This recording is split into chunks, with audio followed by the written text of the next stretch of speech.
I'm joined now by Dr. Kavita Patel, NBC News medical contributor and White House policy director in the Obama administration. Doctor, it's always great seeing you. I want to start by playing some of what RFK Jr. has said in the past. Listen to some of it. There's no vaccine that is, safe and effective. There's 25% of Americans who believe that they know somebody who was killed by a COVID vaccine. Killed? Killed. 25% of Americans. Are there specific vaccines that you would seek to take off the market? Oh, I'm not gonna take away anybody's vaccines. I've never been anti-vaccine.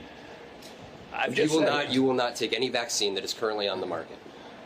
I'm not. If vaccines are working for somebody, I'm not going to take them away. You would seek to ban fluoride in the U.S. water supply? I think fluoride is on the way out because of that court decision. I think the faster that it goes out, the better. I'm not going to compel anybody to take it out, but I'm going to advise the water districts. HHS is one of the largest federal agencies, has a $3 trillion budget, 80,000 federal workers. What's your biggest concern about this? Honestly, Jose, it's just the continuing undermining of public trust in healthcare, public health. I mean, we already had a problem. We had a trust problem that started way before COVID, but accelerated during COVID, and it's only gotten worse. Like the degradation of trust in the institutions that are going to keep us not just alive and healthy, but Jose, we're talking about generations of health. This isn't trivial. Vaccines aren't just a here and now type of thing.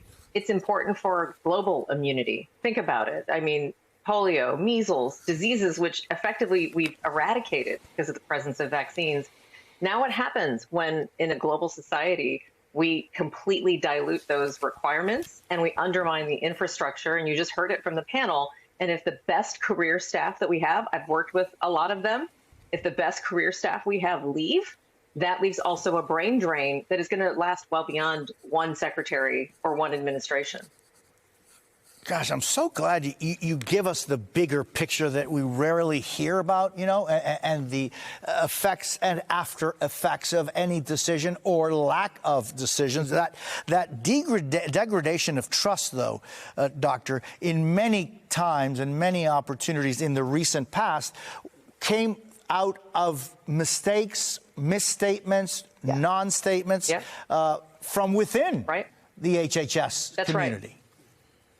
That's right. I think you're underscoring a very important point. There is no way I could stand here and tell you the FDA is perfect, the CDC is perfect. Nobody is. I do think that, I'll be honest about my personal journey and what we've seen over the last 4 years with COVID. There are times where I feel like I should have said, you know what, Jose, I just don't know, but I'm going to go ahead and recommend this because it's what the science I have available to me tells me. I try to make that message clear, but agencies don't do that all the time. By the way, we've seen these long-standing decisions which have only enhanced disparities, the way we deal with kidney disease, the way we do organ transplants, even down to the way we do clinical trials. Jose, we've got a lot of work to do.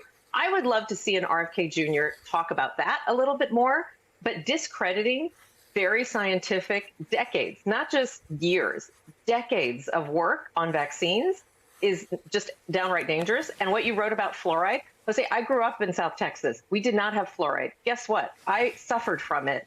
I've seen people get septic shock from it. We actually have studies when provinces in Canada and other countries do not have fluoride, people die. So I don't need more evidence to show me the value of doing something in the water. I lived it. That was me. I was that kid. And so I don't want to see my children Doctor, tell us a little bit, if you would. I thank you for that because, what is the importance of fluoride in water, and what is the danger of no fluoride in water? Right. And I think it should be said, like anything, Jose, there's too much of a good thing. So I do think that it's very important that we have what we have in place, where counties, cities, municipalities have to look at fluoridation in the water and look at appropriate levels. The reason that we have fluoride in the water is simple. It actually protects your teeth. It protects enamel decay. It protects the very thing that I had happen to me when I was a child, that I developed dental cavities very easily because fluoridation. Now I go to the doctor, I go to the dentist, my kids go to the dentist. They put a fluoride treatment over in addition to recommending fluoride in the water. That's because I drink water. You get fluoride that way. You also get it during dental visits. But it's very important in the right quantities, which is what public health monitors, to make sure that you can prevent enamel decay, tooth decay, protection of your teeth and gums. I think these are just facts. And we have the natural experiment of what happens when you take away those resources, and it's not good.